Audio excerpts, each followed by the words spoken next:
And I'm Matt Hanna. And this is Horror Hour with the Hannas, where we talk about all your favorite scary movies. And today we are joined by a very special guest, Will from the podcast, The Horror Lab.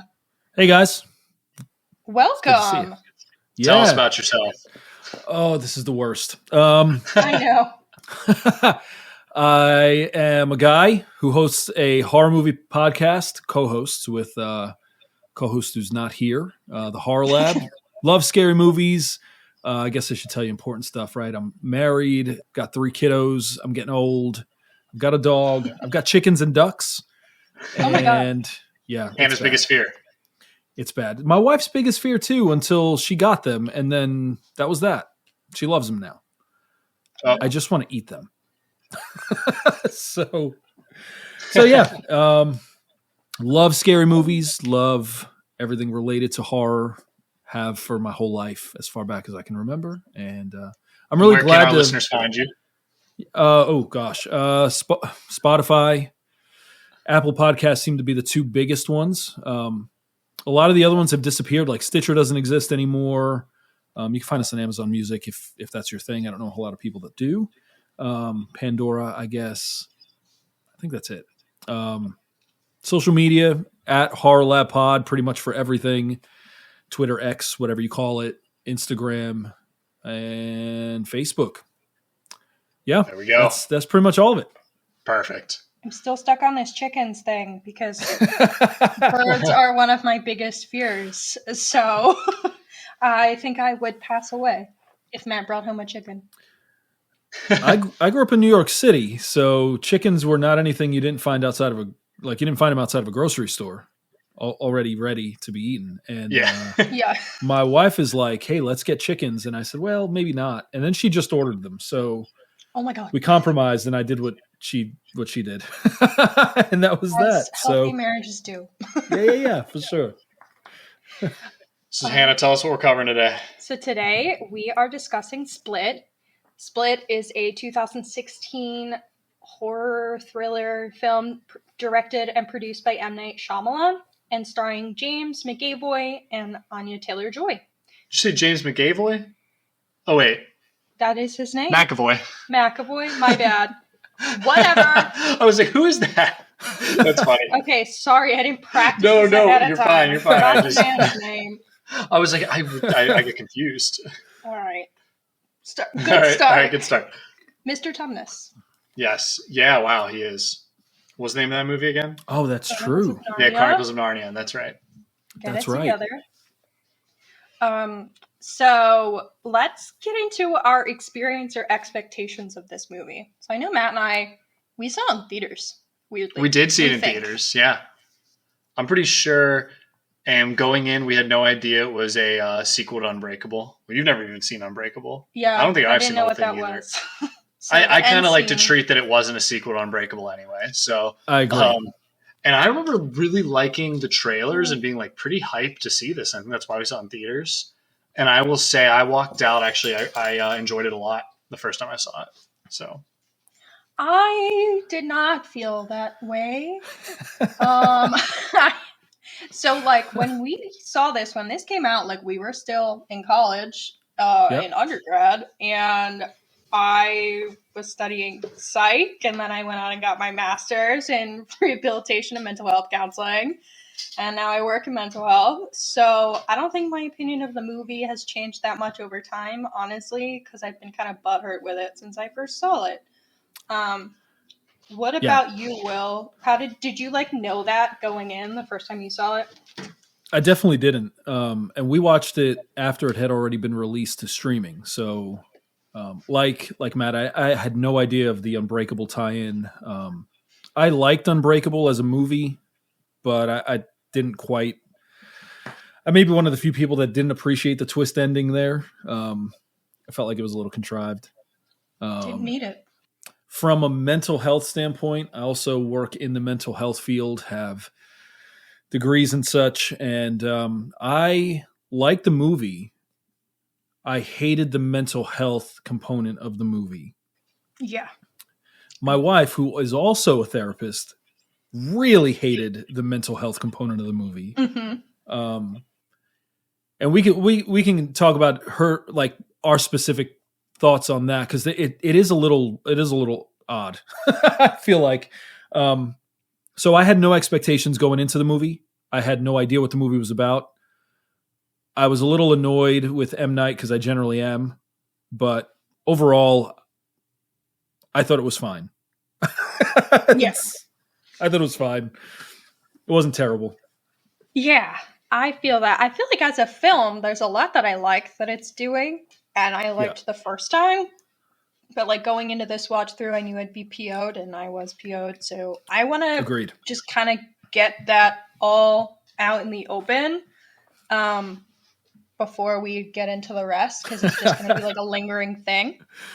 So this movie focuses on a character who has DID, which is short for dissociative identity disorder.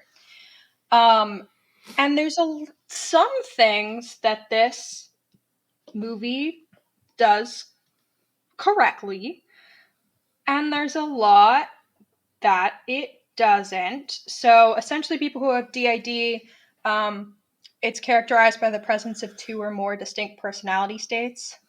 It used to be referred to, and often in media, as multiple personality disorder. And in the film, it's interesting because there are certain terms they use correctly, like alters, such as the alters are like the different personality states, and they're collectively called a system, which again is a term the movie correctly uses. The doctor in the film, Dr. Fletcher, also explains when she's trying to describe like why someone might have DID, she says the brain has learned to adapt to the trauma. And that does seem to be accurate. About 90% of people with the disorder have experienced some sort of early trauma. So we've kind of seen it as a way to cope with the trauma. It is interesting, though, because DID is a disorder that is kind of like widely debated in the mental health community. I know I've never had a patient or participant who's been diagnosed with DID. One of the labs I worked in undergrad, the doctor I worked under was like, I don't really believe that it's a thing. So it is, in that regard, under-researced. I was going to ask, isn't going there There as is well. a big debate over whether it actually exists, correct? That's what you're saying? Yes. Okay. That was my understanding of it. Yeah, and it is unfortunate, but because of that, like a lot of research doesn't necessarily go towards studying DID. Obviously, like we know a lot of research is going to depression, anxiety, bipolar. I've worked in personality disorder labs, but you don't see the same funding going to this. But yeah, so those are some of the things that the movie kind of does right. But I think what gets really chaotic is then it does a lot that is like buck wild with it, and it's hard to tell when they are getting things right. And having like a doctor in the film explain these things, it kind of, if you didn't know better, gets confusing about like what is accurate or what is not accurate. I mean, this woman is literally out here being like, their cholesterol can change between different alters. Or need for insulin. Ma'am. Yeah. Ma'am. So, yeah, I don't know what to do with this lady. And obviously, it's incredibly problematic that the character is shown as so violent. People with DID are rarely violent. There are research that does exist shows that they're more likely to hurt themselves than to hurt other people. And there was a study I looked at that showed that about 9% of film and television characters experience a mental health condition overall, not just DID. But mentally ill characters are often depicted as perpetrators of crime, with 46% of film characters and 25% of television characters that have a mental illness use violence against others, which is incredibly problematic and stigmatizing. For sure. There was another study I looked at pretty briefly that someone did reviewing some of the films where the characters are said to have DID or previously multiple personality disorder, and every character acted violently at least 4 times, either towards themselves, others, or in the space around themselves. And almost every character except for one in this particular mini study deliberately and physically harmed at least one other person, which again, not accurate. Mm-hmm. And it's incredibly problematic to show this disorder that is under discussed and not understood as so violent. So it was like so cringy the whole time. Yeah, agreed. 100%. You know, I feel like there's potential trauma just in receiving a diagnosis, right? I mean, you go to, you're feeling these things, these symptoms, you're experiencing some sort of, whether it's dysfunction, right? Whatever's going on, you go to someone who can accurately diagnose. There's a trauma involved with hearing someone say you have a personality disorder or a mood disorder, right?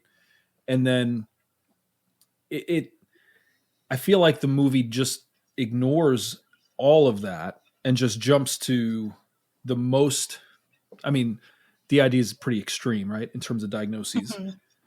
It not only jumps to the most extreme diagnoses to sort of push the movie forward, but it also jumps to the most extreme behaviors within the diagnosis to to compel the movie forward. And for a like you mentioned, a diagnosis that's already under-researched, underfunded, all people have are what's portrayed to them. And if the primary portrayal is not in real life, it's in the media, it's in movies, and the portrayal is inaccurate, that can be really, really, really problematic at a reality level, right? Like person to person, that kind of thing. And so I agree. It was bad. You know, I think I read somewhere something to the effect of, you know, it's more likely that a person with any mental health diagnosis is more likely to be the victim of a crime or you know, someone's bad behavior rather than the perpetrator of. And I mean, I definitely see that a ton just in the field working with folks, that they're victims and they've been victimized and they've been traumatized, and they're just looking to make sense of all of that. They're not looking for revenge or harm or, you know, to do all these outlandish things. So yeah, I agree. I'm annoyed. Yeah. Even now, still by it for sure. So all that being said, I think we'll probably talk about that more, but I think we probably can move on to 15-second summaries and then I have one more thing. one more thing you want to say? Okay, like, sorry. Urged the Sure, pants off of me. So I wanted to see how much actual psychologists were involved in the making of this movie. Zero. Like if he gave a shit enough to. Ooh, that's interesting. I mean, sorry, go ahead.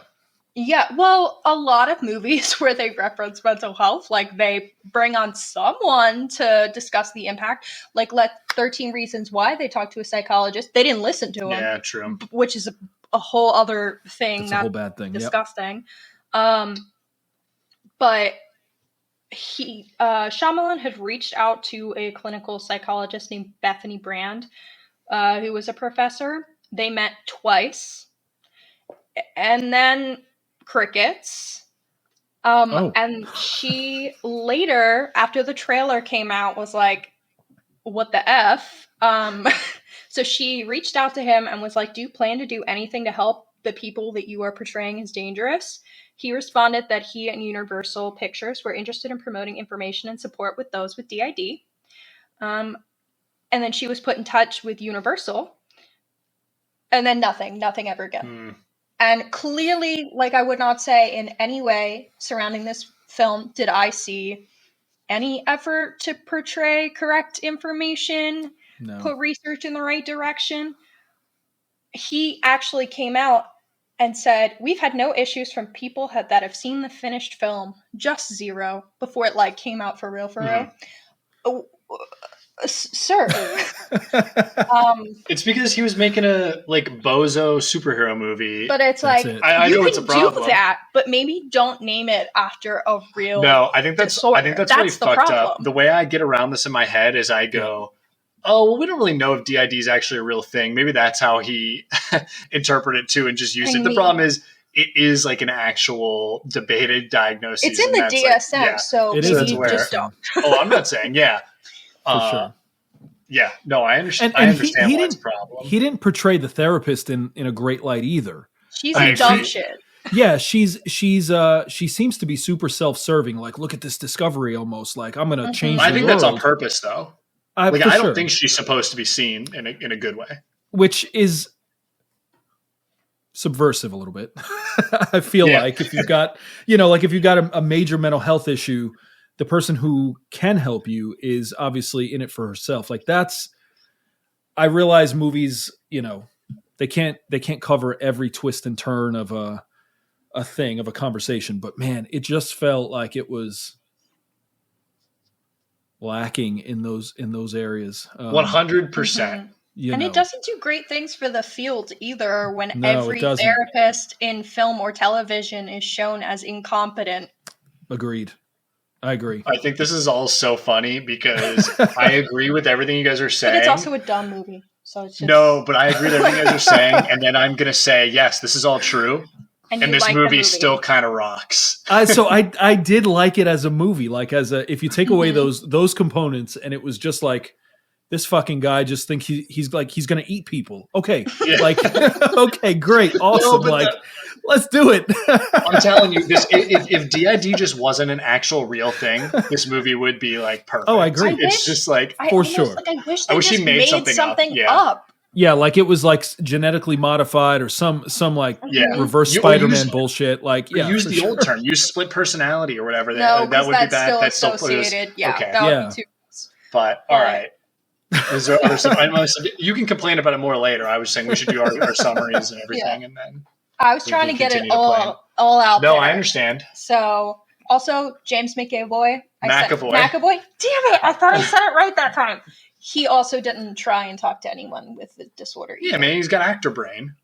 Most actors talk to people. I think that's just because you're seeing survivor bias of it, where it's like you're seeing the ones that do, you're seeing articles. The ones that don't, you're never hearing anything. Most people who are like up for a major award, when you read about their process, they're like, "Oh, I talked to method this acting." Person. Yeah, I bet that's some or PR not even shit. like full, like they've at least spoken to a relevant human. Do you think that Gary Oldman spoke to people with dwarfism for Twinkle Toes? Well, that is just a whole different thing that I... Will, have you heard of this movie? No, I haven't. There's a movie where Gary Oldman plays Matthew McConaughey's brother, and they're all they have dwarfism, and he walks around on his knees. And Gary Oldman played this character, yeah. I am astounded. And the point is, the plot of the movie is that Matthew McConaughey is hiding from his girlfriend that his whole family has dwarfism, and she has to go introduce them. Or introduce her to them, and it's there's drama about it, but it's Gary Oldman walking around on his knees. On his knees. Nominated Gary Oldman, or winner, I don't know, Gary Oldman. Yeah, he was an Oscar winner. Yeah. What? You look up a trailer at some point for it's called Twinkle Toes, or Tiptoes, because he's tiptoeing around. I don't know. Yeah, on his knees. Yes. Yeah. Cool. No, I was right. It's Tiptoes. I'm sure. I can't remember. Oh, Lord. I don't ever want to see this movie ever. Anyway. Yeah, Kate Beckinsale. Peter Dinklage was in it. Yeah, well, I'm sure he felt good about yeah, that for real. Too. Okay.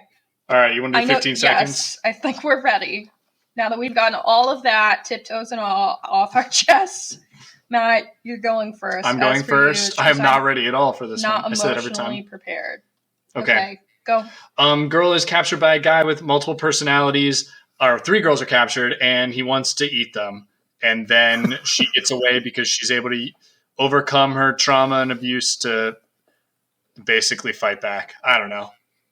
That's all I got.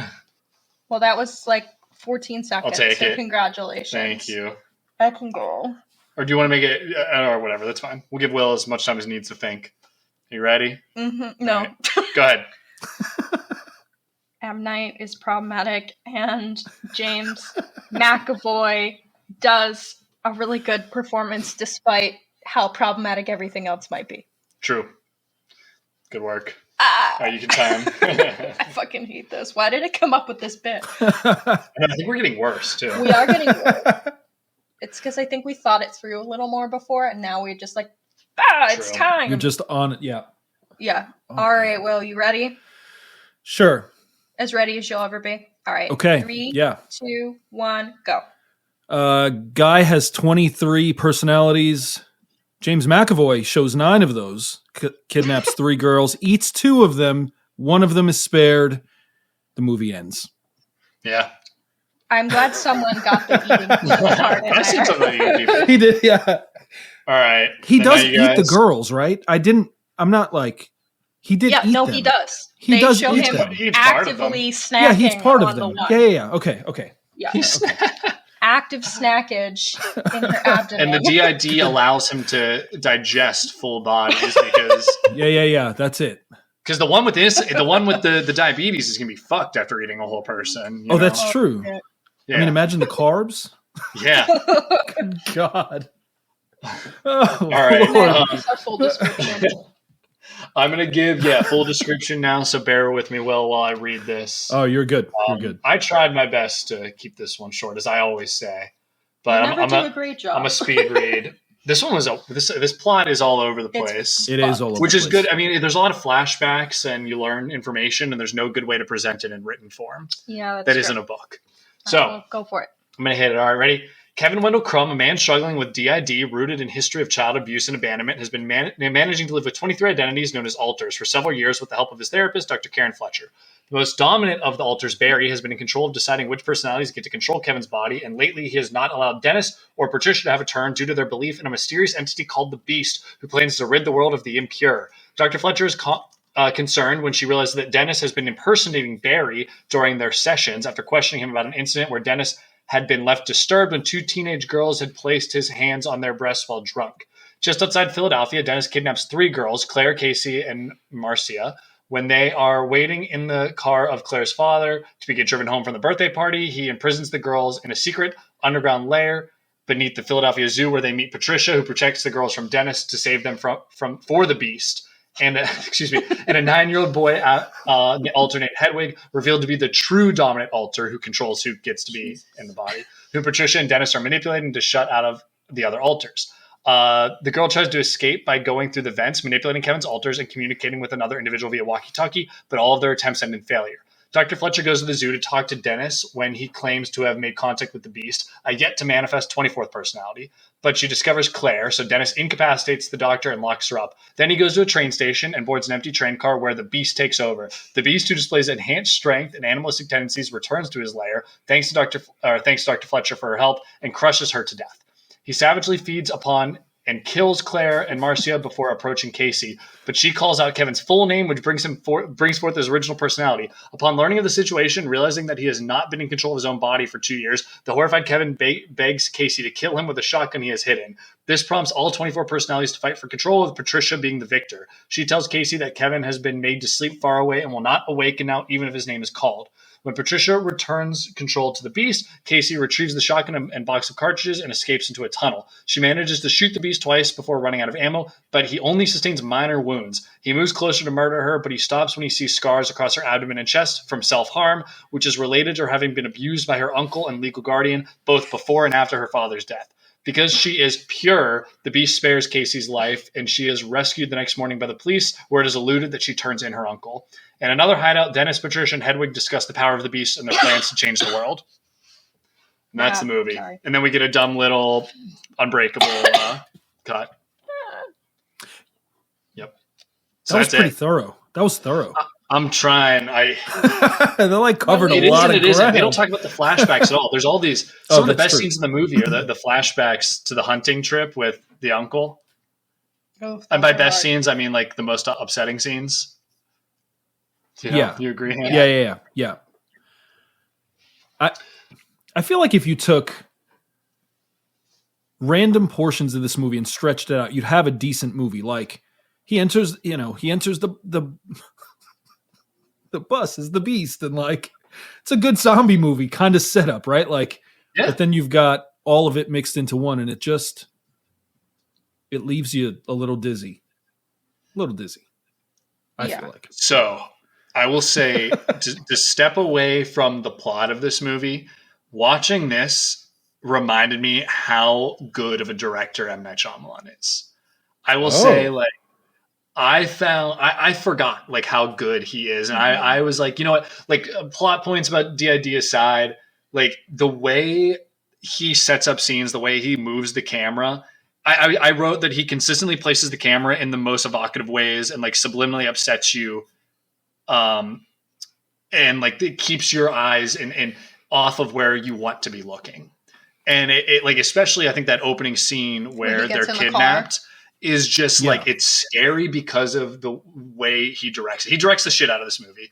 And I feel like we watched The Sixth Sense. And I said the same thing. It's like, man, this guy is a good director. He might not be the best writer. Sometimes Signs I really like. Sixth Sense I really like. And I maybe would love to see him direct something else someone wrote. But like, I gotta give that man credit still. I thought like I have multiple notes that we'll get to certain scenes. I thought he just did a phenomenal job in the directing department. I wanted to hype up that scene too, where Kevin first gets in the car and it only shows Anya Taylor-Joy's face and like her reacting to it, but we don't see him for a good 20 plus seconds. It's just like her reacting. And like we know someone got in the car and we know it's not the dad because we saw kind of the dad scuffle outside and food on the ground. But they really make you wait for it. I thought that was really tension building. They put your back to the threat. Yeah, which is so cool. I should also say I'm talking about what I like about this movie. So, Will, is there something you like? I know his track record is up and down. I know some of his movies are terrific, and others are like, "Oh, Lady in the Water," maybe not so much, that kind of thing. I didn't even see that one. But I do feel like he's super talented, and I feel like he's a talented storyteller for the most part. I think sometimes he goes for the gusto too much and reaches for that twist ending when I think his strength is in just sort of like sleight of hand, like a really good magician who's doing something with his right hand or wants you to look here, but he's doing something else just off screen. I feel like that's his strength. You know, he did it really well almost masterfully with The Sixth Sense. I felt like The Village was really well done just in keeping everything hidden until it just sort of appeared. I actually thought Split was a little more in your face. I felt like it was a little less subdued. I know we had the scene early on, but I feel like the tension in the movie was in the fact that he was just coming at you at 100 miles an hour with everything up front, it felt like a change of pace from, I don't know, another movie that he's done that's similar to Split. I feel like it's Signs, maybe Signs. Yeah, I feel like the reveal in Signs was really fast. Like he showed you the aliens in the first half of the movie. Yeah. Which was unique. But I feel like this one sets you up like, dude has some really significant issues. Obviously, we know it's DID because, you know, we see the personalities early on. Yeah, I liked the movie. I really did. Mental health portrayal aside, I thought it was a really effective. It was a really effective horror movie for what it was. For a horror movie, though, I will say we didn't say our scream and hide count. Our hide count was a strong 0, and our scream count was 1. And it was you. What did I scream at? I have no idea. I screamed at. It wasn't me. There was a really fun scene of the beast running in the background of something. And it just, the way it was framed just really got me. It made me happy. Yeah, but it it's also like a lethal scream. So does like an oh shit count as a scream? Sometimes. If there's movies where I oh shit a lot, sometimes I count that as separate. And if there are movies where I think Texas Chainsaw, I was like ew, ew, ew, ew, ew. Yeah. Or like I counted those. That's fair. Sometimes I count how much I jump if I'm not screaming a lot. Yeah. But a lot of times a scream is like an active ah. Like an actual, okay. Yeah. So I think the only time we had that kind of reaction was when the beast was eating the girls and he like looks up and we're like, oh shit, like we were not expecting that. Like we were expecting it, but not like that, you know? There's that crazy clip where he yanks the one girl, like yanks her behind. Yeah. It's just. Yeah. So I found this movie I did find this movie to be like scary, like in a lot of in a different way, in a much more like I guess unsettling way from a lot of angles. Like I think the subplot with the uncle, I actually really enjoy that. We didn't describe this in the plot, but that flashes back to the lessons she learned while hunting with her dad and uncle. But the whole time it's also being set up that like the uncle is molesting her. Yeah.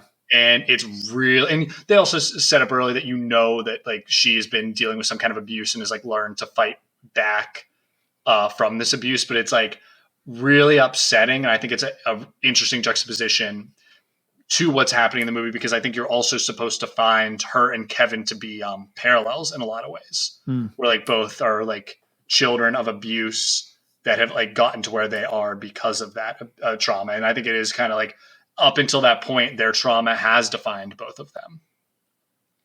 Right. That's good. I like too the flashback scenes because they weren't like overly graphic. Like I really, really don't like when a movie is graphic with sexual assault in a way that does not serve the film at all. Oh, what they showed there was worse than any graphic thing they could have shown. They didn't show it, but it is so heavily implied. The let's play animals thing where he's like, honestly, I'm saying that is like, worse. Like I feel disgusting thinking about it. But I was glad to not see active assault on my screen. So agreed. I'm going to give props to that. I also, like I said, I think the performances, at least James McAvoy. There you go.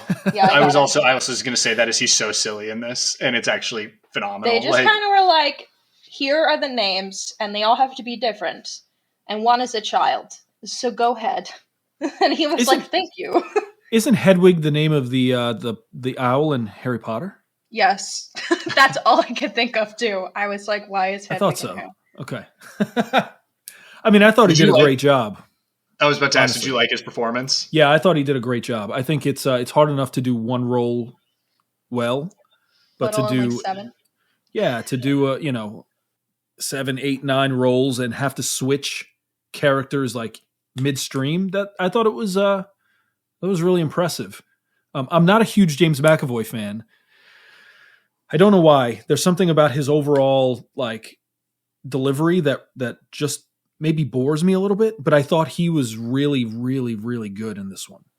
This might be his like best performance, which is kind of funny. What the fuck else is he in besides Chronicles of Narnia? He was in X-Men. He's in all the X-Men movies. Yeah. That's where I knew him from before that were the X-Men movies. Wanted, I remember that. He was in It Chapter 2. Who the fuck was he? I don't remember him in It Chapter 2. Yeah, that's right. I really don't like It Chapter 2. So I was going to say, It Chapter 2 is pretty forgettable. I blocked that one out. But he like...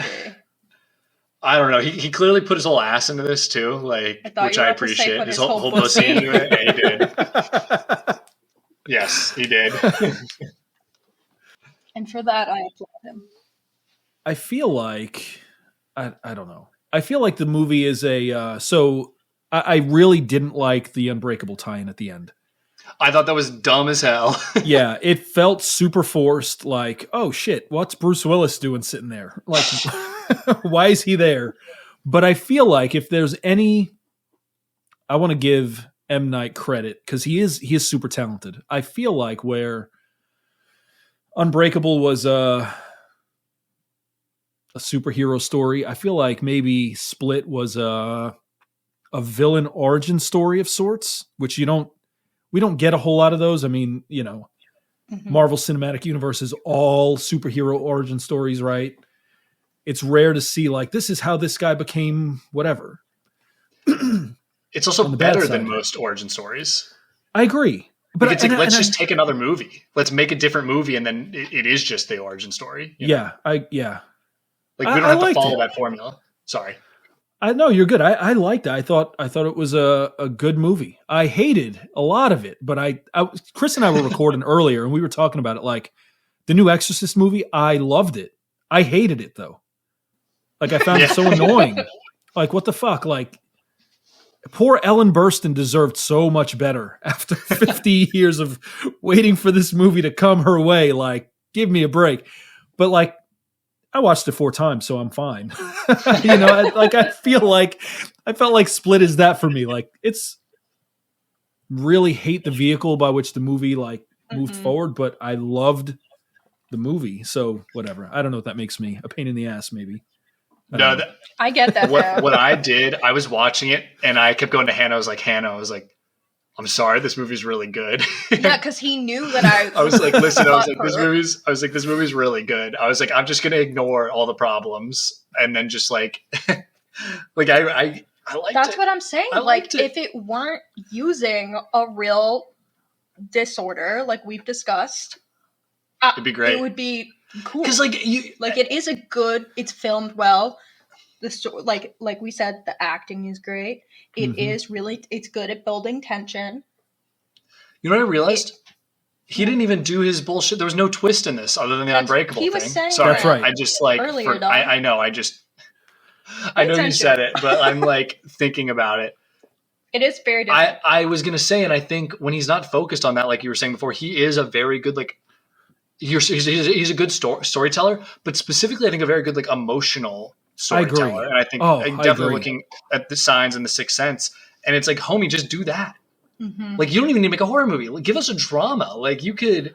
Yeah, you are really good, especially when it comes to, I think, the parallels between Casey and Kevin in this. Like, I felt things. Like, just do that. Give us more of that, man. I feel like if he had taken the Casey narrative and turned one of the alters into a helpful figure, or if even one of the alters became like a tragic figure in the narrative, and maybe helped Casey not just get to safety, but like also help in terms of like navigating her own trauma, I feel like that would have been a more effective approach rather than this sort of beastly, let me eat people kind of. Yeah, what the fuck? So I agree with you, but did you see that dolly zoom when he transformed into the beast? I did. I did. I mean, you lose the visual. So like you lose the visual impact of scenes like that.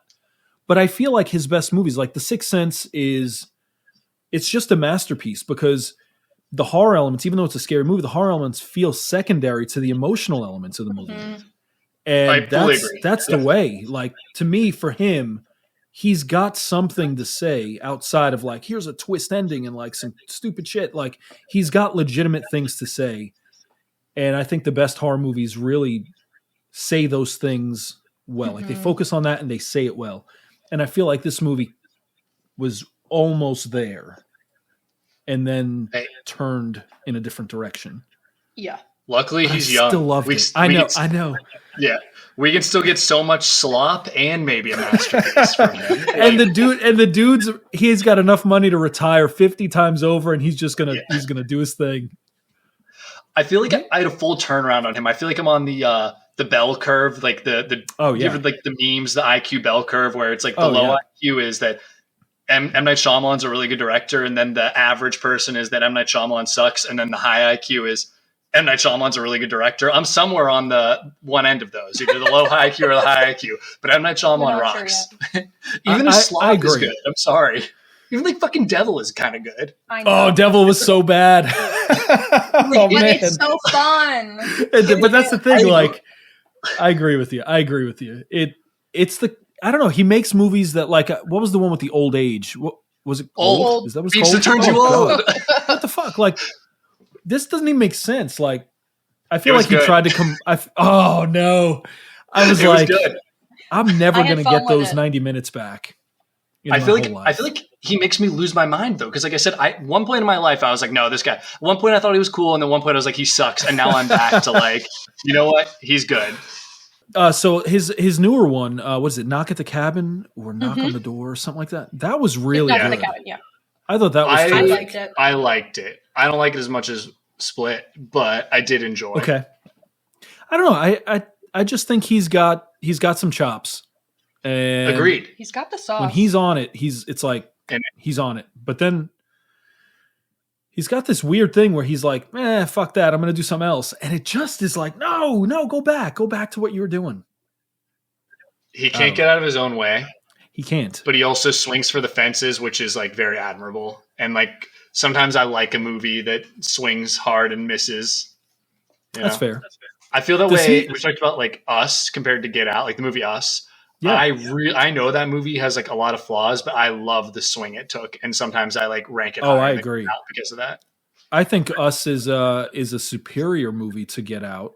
Whoa, I'm scared to say it, but I also feel that that's way why I said it's slow.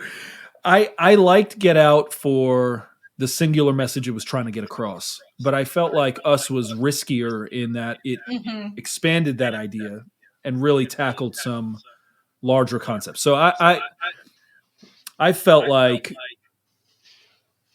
Us was a better movie. Get Out was a better horror movie. I feel like we're having a connection right now because I have said this same thing. People always get really mad. That's why I didn't want to say like just definitively that I think Us is better, but like But you do. I do. I definitely. But do Nope as is well. my favorite of the three. So and I didn't like Nope. oh no, I know. sad. Yeah, I struggled I with it. I think Nope is the most beautiful movie, one of the most beautiful movies ever filmed. It's gorgeous, like the cinematography, camera work, all of it. But just didn't work. That was it. It just didn't work for me. I found it to be where it swung for the fences similar to Us, but succeeded better than it succeeded on a similar level of Get Out. So that's why I was like, he kind of took the two things I liked, but I still really like Us. I definitely respect it. I like the concept. Yeah, sorry. No, you're good. We can jump back. So we talked about what we liked. We've said we don't like the mental health representation. What else did you say? What else don't we like? What else don't we like? Outside of mental health. Well, I was also going to say the therapist, like we've said, is kind of a dingbat. There is one line that she had that I wrote down that made me mad. She said, "My patients are my family." No. Oh, no, this bitch was unethical as fuck. Yeah. She is so unethical. And again, poor representation. Can we not? Now I will leave the mental health piece alone. Clients is are there not anything family. that you just really didn't like, Will? Outside of the mental health piece, I really thought the movie was fine. I didn't like that surprise ending. I wish there's a part of me that wishes that Casey's character had a little bit more depth. Mm-hmm. I feel like her trauma was her story, but I didn't feel like there was a whole lot of development of her character arc. I felt like it was pretty flattened. I always worry especially when it's trauma related, that it's like trauma is who you are, trauma is your identity. It felt like her portrayal was trauma is who she is. And to me, I always worry about that stuff. Other than that, though, I felt like the movie was good. I thought it was a good movie. I really don't like that client is my clients are my family. Like, nope. No. not even close. I feel the same about Anya's character. I remember like watching this, I was like, they could have cast any for sure random girl in this role because she really doesn't do anything. No. And I feel like one, it's underutilizing someone who has proven to be extremely talented.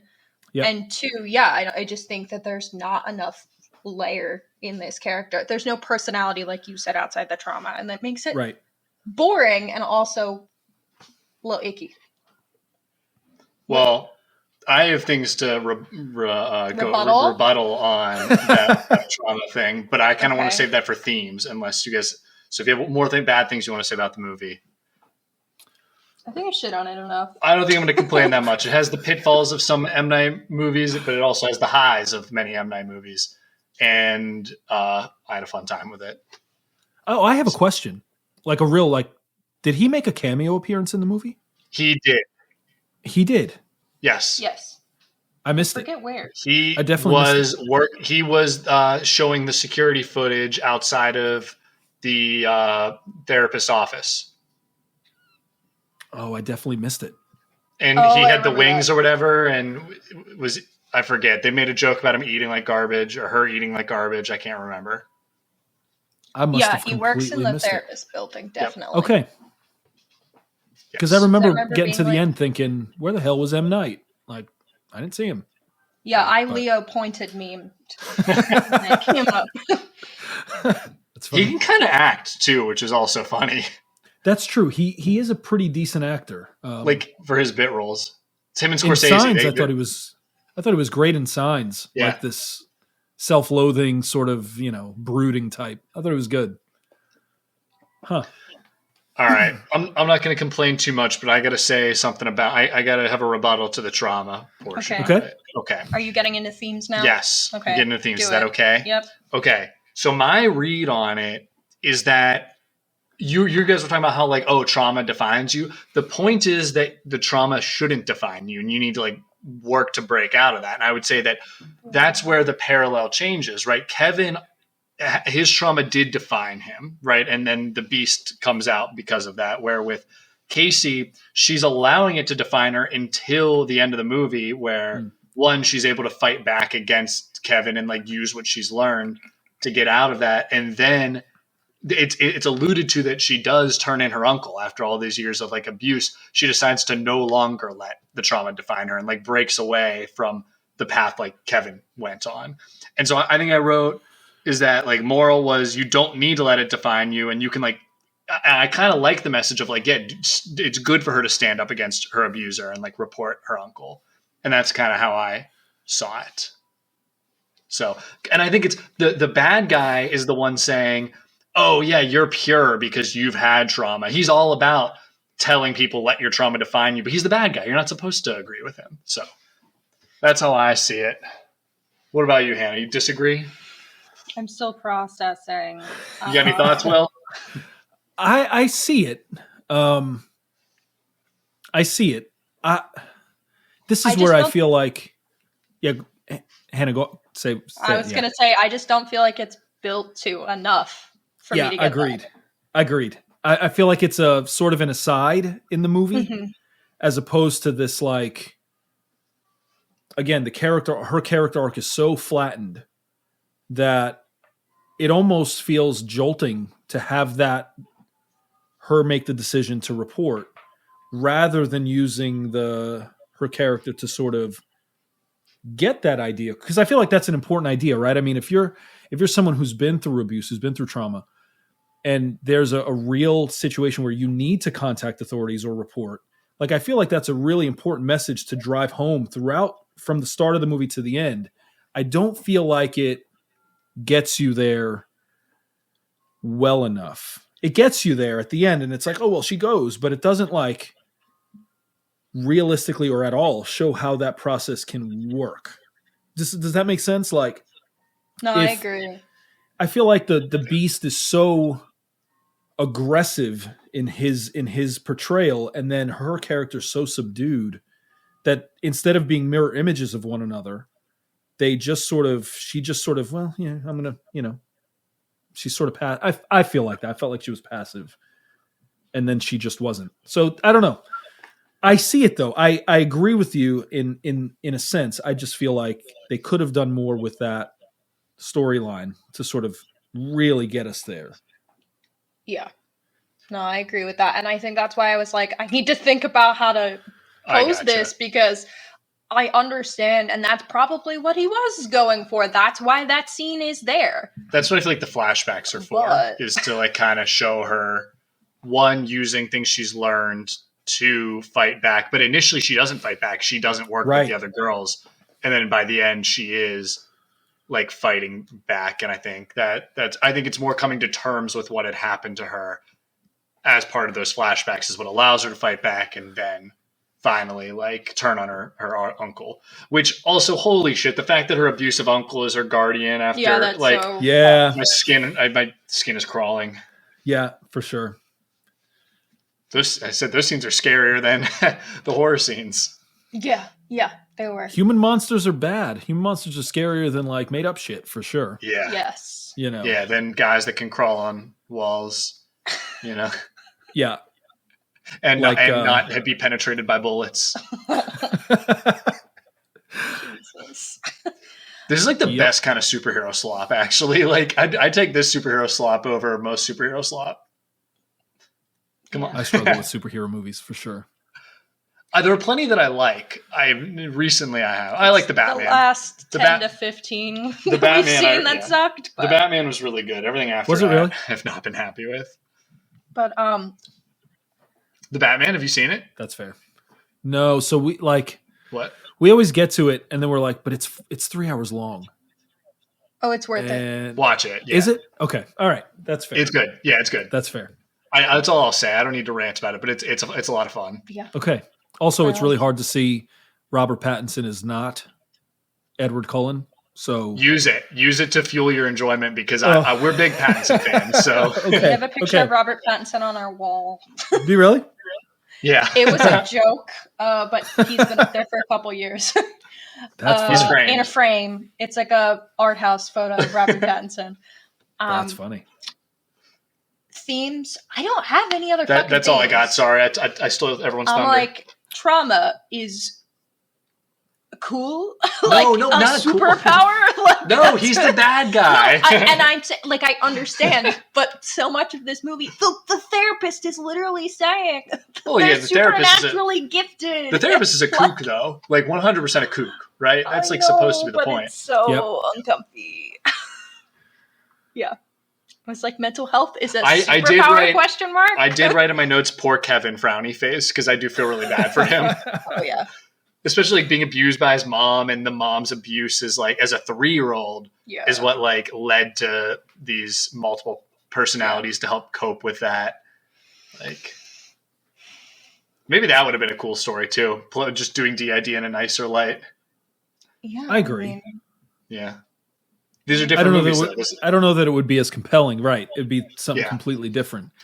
I don't know. Yeah. The only thing I can really think of is more M. Night as a whole rather than just this singular movie. Like, I feel like I can't think of a movie he's made that doesn't deal with some form of loss in the movie, whether it's like death itself or broken relationship loss, that kind of thing. It feels like in some way, for some reason, it like dominates his thoughts and it comes out in his films. Like The Sixth Sense is a horror movie, but it's really a family drama wrapped up in a horror movie like cover. And I felt like this a little bit as well. Like he could have picked any kind of trauma in the world. It's not like, Casey's trauma being sexual abuse is a trauma. He could have picked anything. He could have picked any trauma in the world, and yet he chose that one. And so there's a part of me that also feels like I wonder why that specific trauma, when really the movie wasn't about that a whole lot. I don't know. I feel like there's something up there in his brain that's just roiling around the concept of loss and death and grief and relational trauma. I think he does his best work in that realm, but I don't know.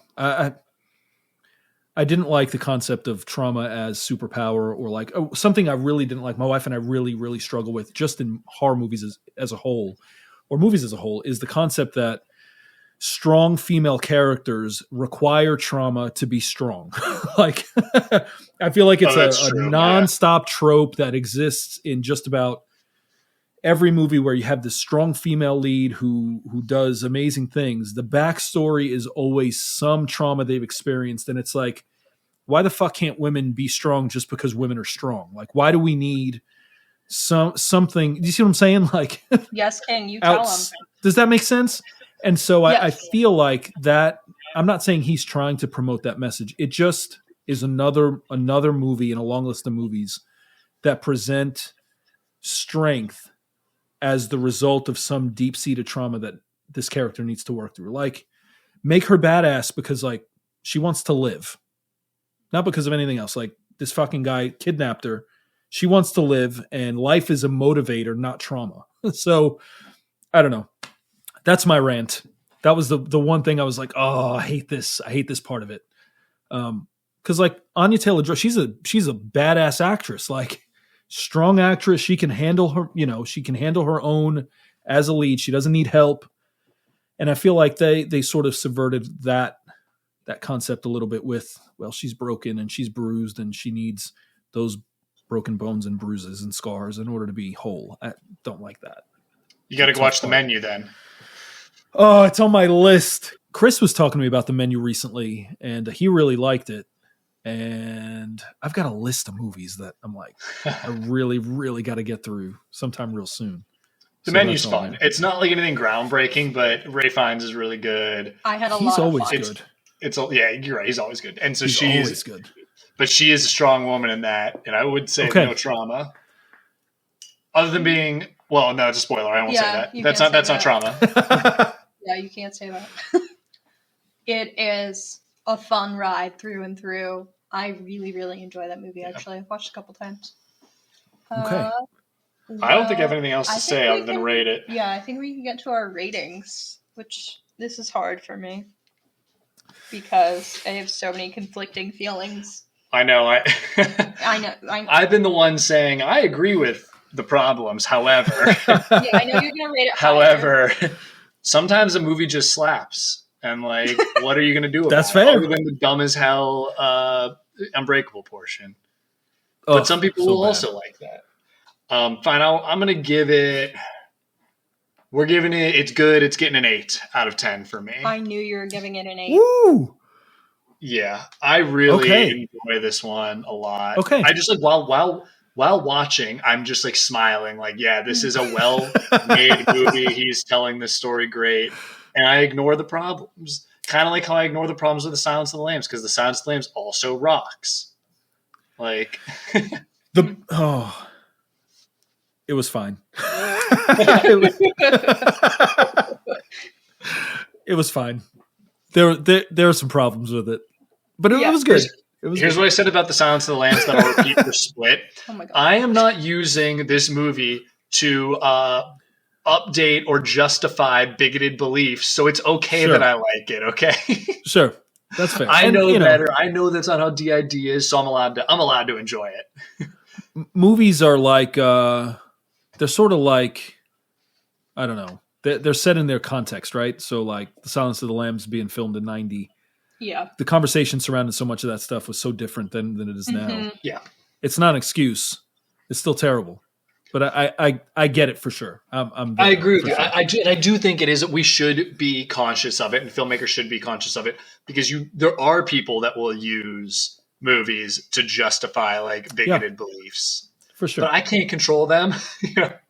I can ask for better of filmmakers, but guess what? This thing already came out, and I do think that's bad, but it's still an 8 out of 10 for me because I have fun with it. That's fair. What about you, Will? Oh. As a movie, I'll give it a 6 out of 10 as a movie. As a horror movie, I give it a 4 out of 10. As an M. Night movie, I give it a 7 out of 10. I think it was one of his better movies. But I have a lot of trouble getting past some of those really bad parts of the movie. And because the horror elements are wrapped up in the dissociative identity disorder, it's hard for me to separate out horror elements as a horror movie from the rest of it. So for me, it has to be a 4 at best. If I watch it again, it might even be lower. So. I understand and I respect it. Yeah. I was going to say, as an overall movie, I was also thinking a 6, because I think there are things with the filmmaking that are good and fun, but I can't get past them enough to rate it better because of all the problems. Like, it irks me. Like, having to rewatch this, even though it was my idea, was in ways agonizing. But I can also recognize the art as something separate. So, yeah. That's fair. That's where I sit. Dude, when she says his full name and then it cuts back to him hiding under the bed and his mom saying his full name, and then James McAvoy has to go through like 4 or 5 different personalities fighting for it, like, it was cinema. I'm sorry. Maybe cinema with a lowercase c, but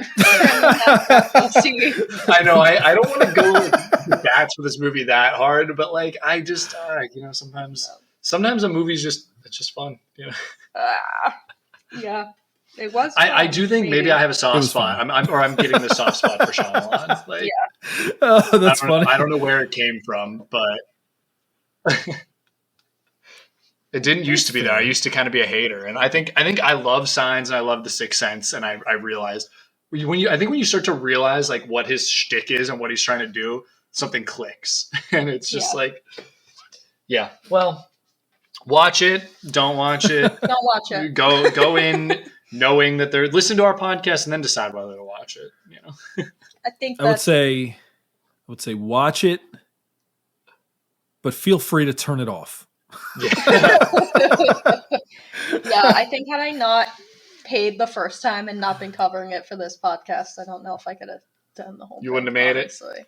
Not because it's a bad movie, but because the problems irk my soul so hard. Yeah, I agree. For sure. All right. Well, I think we can wrap up. So, Will, plug your pod again. Oh, the Horror Lab, guys.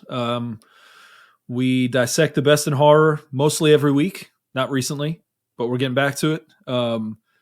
Pretty straightforward. We pick a movie and we talk about it, bullshit about it for 45 minutes to an hour, and pretty free-flowing conversation, really zeroing in on themes. And the concept is we both feel like horror movies are unique in expressing and communicating ideas that are really difficult to express, right? I mean, horror on screen really conveys strong, powerful messages. And so our goal is to sort of extract some of that. So give us a listen, guys. Be sure to follow, like, subscribe, do all those things. We love it. We hope you love it. And guys, I'm really glad to have jumped in. On the Horror Lab soon, we will have Matt and Hanna on the Horror Lab to discuss. We're doing Shutter Island, right?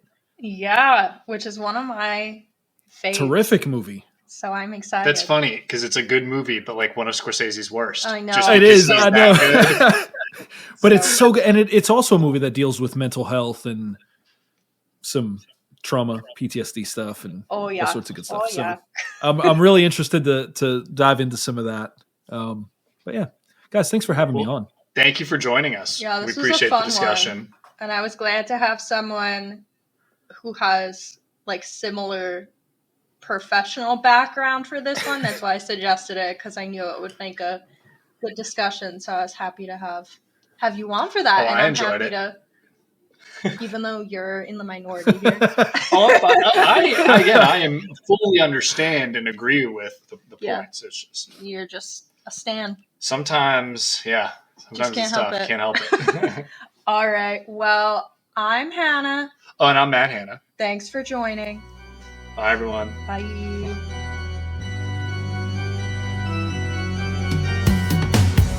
Thank you for tuning into Horror Hour with the Hannas. Make sure to listen to future episodes on Spotify, Apple Podcasts, or YouTube, and follow for additional content on TikTok or Instagram at Horror Hour with the Hannas. If you like the podcast, please leave a positive review on your favorite podcasting app. Happy hauntings!